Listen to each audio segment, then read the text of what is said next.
Where are we going? To the Belfry. Hmm? Going right. That's to the Belfry. Yeah, we're going right to the top Yeah.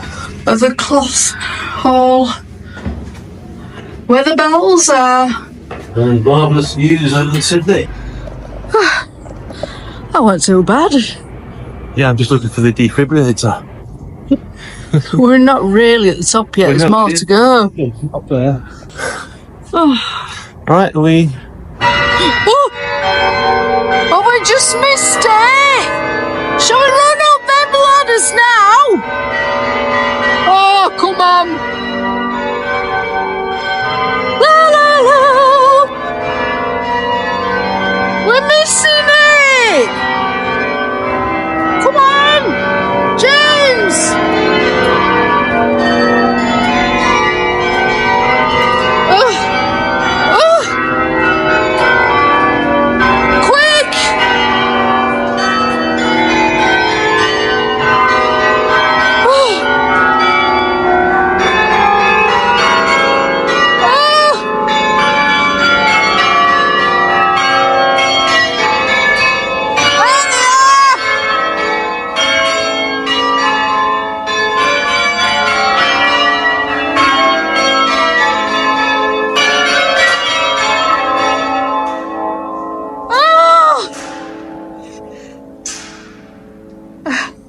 Is that it?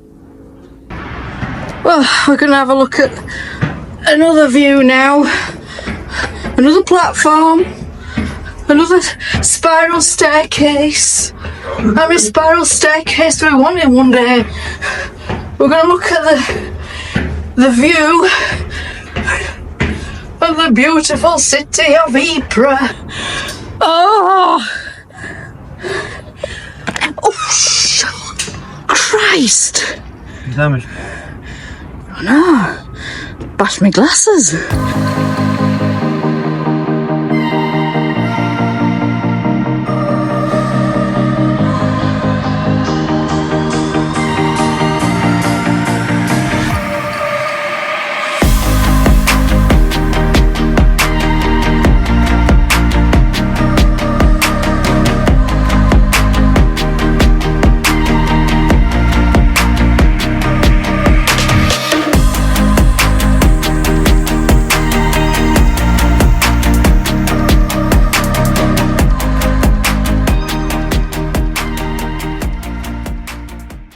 I never want to see another spiral staircase.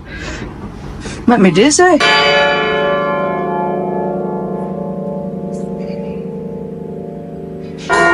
Oh, which one's that one? It's up there.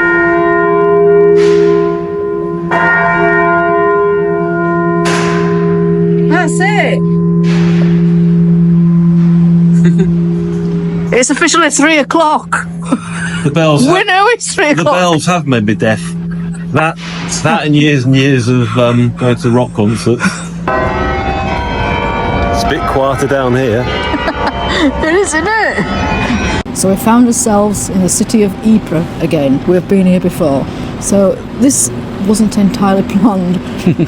We've just had some chips, well, actually fries. They're called Belgian fries. Now people think they're called French fries, but the Belgians call them Belgian fries, and there's a reason for that, because back in 1680, in the valley of Meuse, or Meuse, I'm going to have to write it on the screen, don't know how to pronounce it, the river froze over and they couldn't fish. It was a fishing village, fishing area, and the diet mainly consisted of fish.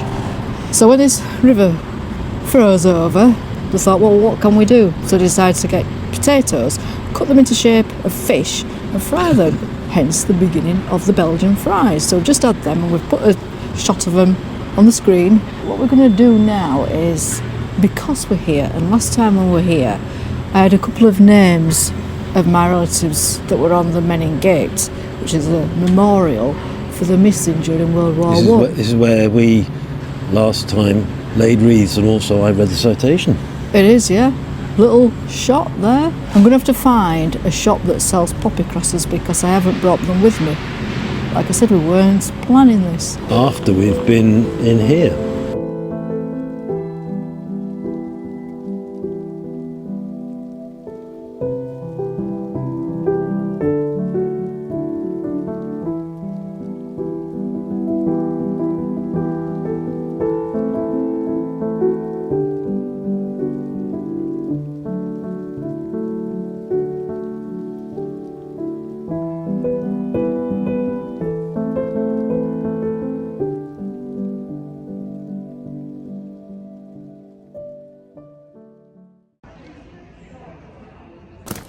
There you go. Generous measures, that's the marker. Get the poppy crosses out. Right, that shop didn't exist, did it? Well, it no longer exists. But it went into the tourist information in the cloth hall. I guess that the British Legion have realised that that shop was costing money instead of making money. After that fiasco of trying to find some poppy crosses, we decided to just have a little break with a little drink and A big drink. a big drink. And as always, these things with your drink. It's nice of them, isn't it? But I think it's designed to make you thirsty, so you buy more. so. I think it is. They're not particularly salty. Oh, that's strong. What did you get me? It's called Plug Start. Plug Street. Plug Street. Plug Street. Yeah. Plug Start. 6 point something or other. It's alright. 6%. 6 something. 6.7 Right. I think maybe. Well, where am I? I'm here. So we're going to drink this and then we're going to have a look around at the city. Because last time we tried to vlog here, batteries ran out and everything ran out. So we couldn't as much. So, I'm that little fella again. see you in a bit. Hi there, I'm the little fella. Right, so we've enjoyed that beer. You have more than enjoyed it. Yeah. Tipsy. Yeah. Well, we're going to have a little look around this town and show you some of the architecture. We were going to come in the British Grenadier bookshop, but he's back in 5 minutes. But I like his... Canada is not for sale, but this shop is. But in this window, he's got these. There's my reflection and your reflection there, but there we go. Some kind of machine gun, Maxim machine gun, and various other things. inside. We might have a glance in on the way back. World War I relics. Yeah. We've bought quite a bit of stuff from there, haven't we? Bought a few bits there. Look at all these buildings. Absolutely. What I like about these places, James, is they all seem to have this really nice facade. The longest is about that, you know. Yeah. They're all built at different times. You see all this in parts of, you know, in Europe, Western mainland Europe, don't you? You know, all these nice To be fair, you architecture. see things like in Ribble Marketplace, you've got different buildings from different eras, but here they seem to escape the horror of 1960s architecture. Yeah, that's a good thing. But what they've done is I've read that they built this in the style of how it was originally before it was demolished, before it got, you know, bombed in World War One. Now, the Germans didn't enter the Ypres city. They never got as far as the Ypres city, but they did have Well, quite a good... hell of a lot of the munitions did. We stood outside of the Cloth Hall, and it's the Flanders Field Museum. During the First World War, this was kind of like rubble. There was nothing really much of it left. Well, we'll show you. We'll see what, because also you can see shrapnel marks just at the bottom. Well, you can see on these pillars here, which were probably demolished, but they've been placed back.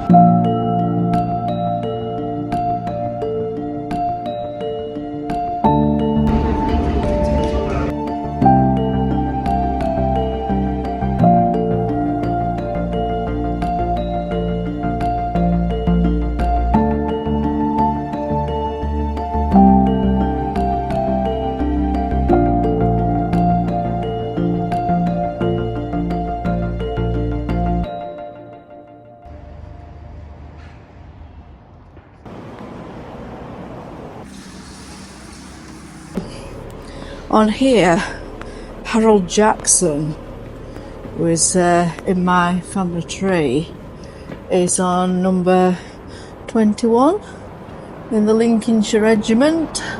There we go, straight in front of us there, Harold Jackson. But I'll tell you something. When I've been doing my family tree, there are Jacksons in my family tree. Things happen in family trees in hundreds of years ago when, say, like, the mother passes away or the parents pass away, they get kind of fostered by other family members. So Harold Jackson, where's he gone? There. I lost him. There. Where is he? Where is he? There. There he is. Go. Harold Jackson. You can tell that logo's gone to your head. When it says that ward of, that means he was probably fostered or taken in by my great-great-grandfather's brother, David Markham.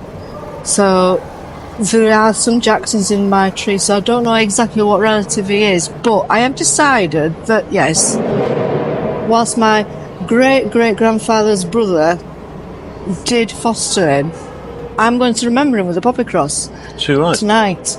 So we won't be laying it at the ceremony because that's set out for the people who have made official arrangements to lay poppy wreaths. I'm just going to do it myself. So on this side is William Thompson, who is a first cousin 4 times removed. Now I couldn't lay these poppy crosses to people who, which we wanted to do last time, obviously, because these were all like blocked off. Now is the road clear? So on this panel here, on panel 20, is on the Duke of Wellington Regiment is William Thompson, further up at the top there. William Thompson is a first cousin 4 times we removed. can see him there. Tonight I'm going to obviously write the poppy cross and place it here tonight. So they are the last 2 remaining family members that I need to lay a poppy cross and remember them by. I'm going to get something to eat now.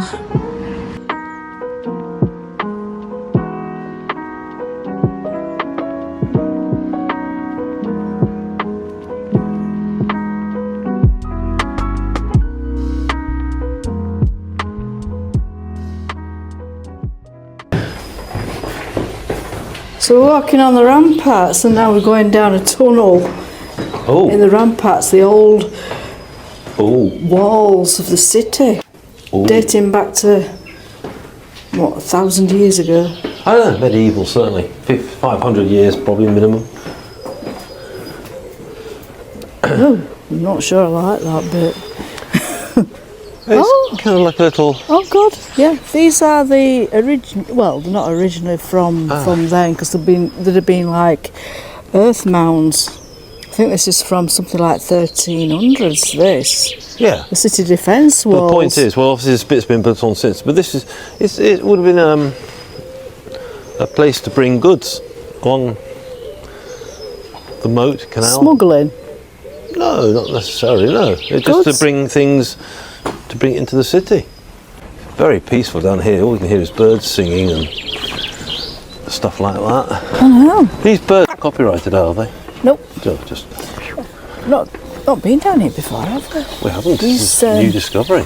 walls. We're going to have to fact check that, but I think it dates from something like 1300s. But it's the original defence walls to the city because it's originally a medieval city, isn't it? Yeah. A bit wobbly.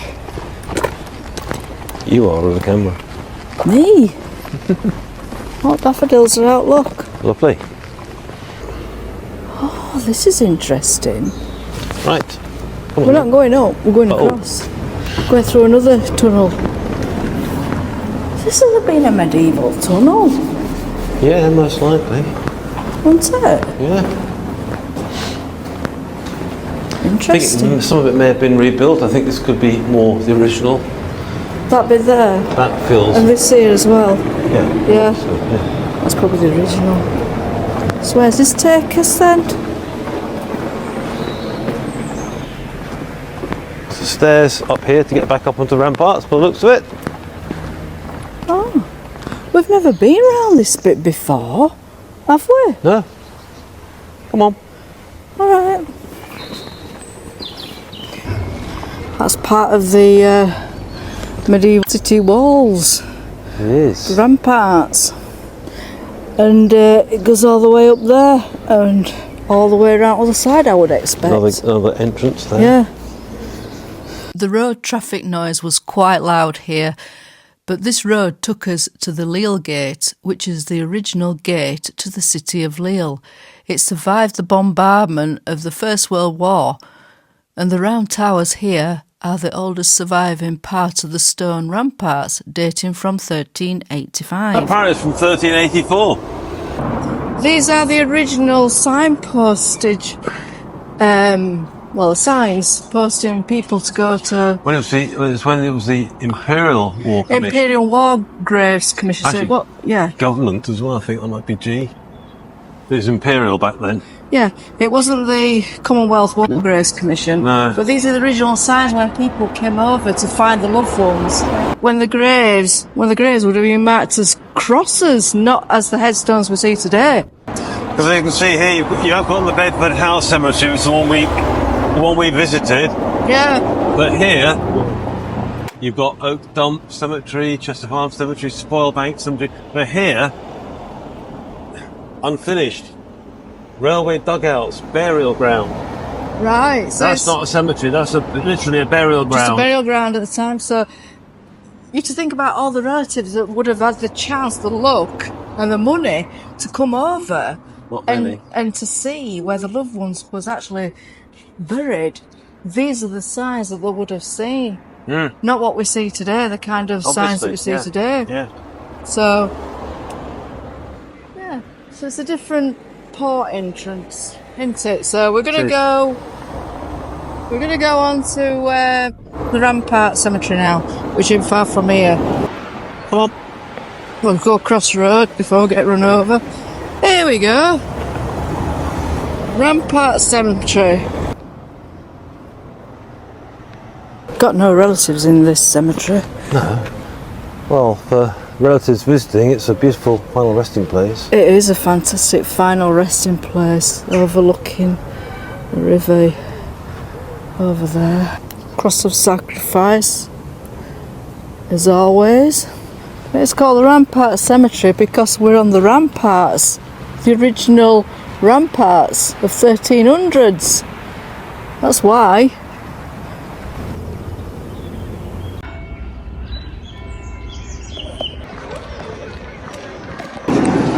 Looks like we're doing it again. We're filling in a gap. I don't know if we'll be able to film it though, do you? We're the stand-ins. Just popped them in between the panels. I know they'll get moved, won't they? So, a couple of days. Yeah. They have to be. Harold Jackson was only 18 at the time when he was killed in action, missing. Where's he from? Lincolnshire. Is he the Lincolnshire regiment? Yeah.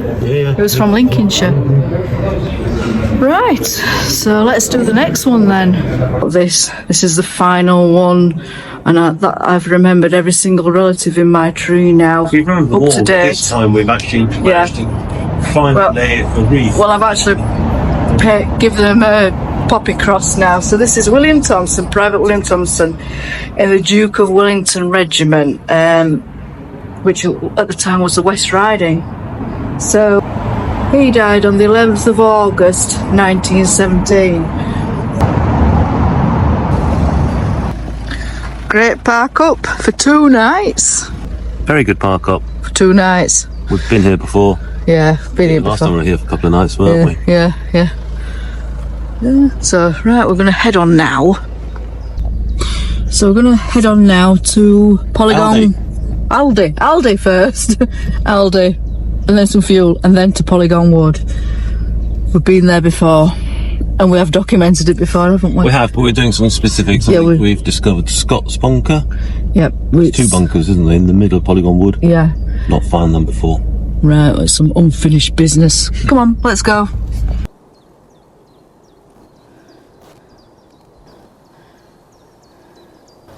We found ourselves in Polygon Wood. That's a butte there. We're looking for a grave. Now, it's this unfinished business, no relative of ours. We found him here. It's Lieutenant Colonel Alan Scott, DSO. And he died on the 1st of October 1917.